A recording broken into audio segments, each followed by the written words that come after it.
ناظرین السلام علیکم ورحمۃ اللہ وبرکاتہ۔ میں علی ہدایتی، آپ میرے ساتھ دیکھ رہے ہیں پرواز ٹی وی۔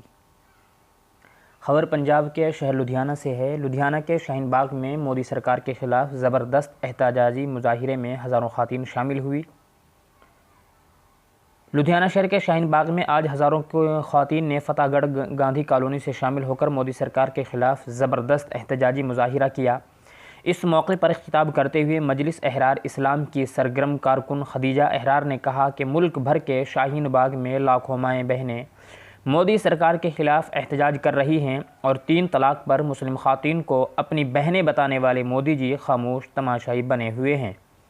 انہوں نے کہا ہے کہ ملک بھر میں CAA کے خلاف چل رہی یہ تحریک شرناتھی بھائی بہنوں کے خلاف نہیں ہے، بلکہ ان فرقہ طاقتوں کے خلاف ہے جو کہ CAA کی آڑ میں ملک کے آئین کو بدلنا چاہتی ہیں۔ مظاہرین کو خطاب کرتے ہوئے گلابی باغ کی شمع پروین نے کہا ہے کہ مودی سرکار عوام کے حقوق پر ڈاکہ ڈالنے کے لیے یہ قانون لے کر آئی ہے تاکہ وہ آسانی کے ساتھ ملک کا سرمایہ پرائیویٹ کمپنیوں کو فروخت کر سکیں۔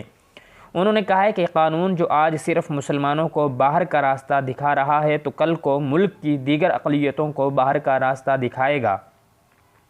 اس موقع پر نائب شاہی امام نے خطاب کرتے ہوئے کہا ہے کہ ملک بھر میں مظاہرین کو غدار کہنے والوں کو شرم آنی چاہیے۔ مظاہرین پر الزام لگانے والے کبھی اپنے گریبان میں جھانک کر دیکھیں۔ ہم وہ ہیں جو ظالم انگریز کے ساتھ ٹکراتے رہے اور تم وہ ہو جو انگریزوں کے گھوڑوں کی لید اٹھا کر مخبریاں کرتے رہے ہو۔ نائب شاہی امام نے کہا ہے کہ ملک کے طول و عرض میں عوام جاگ چکی ہے، اب دھرم کے نام پر سیاست نہیں ہو سکتی۔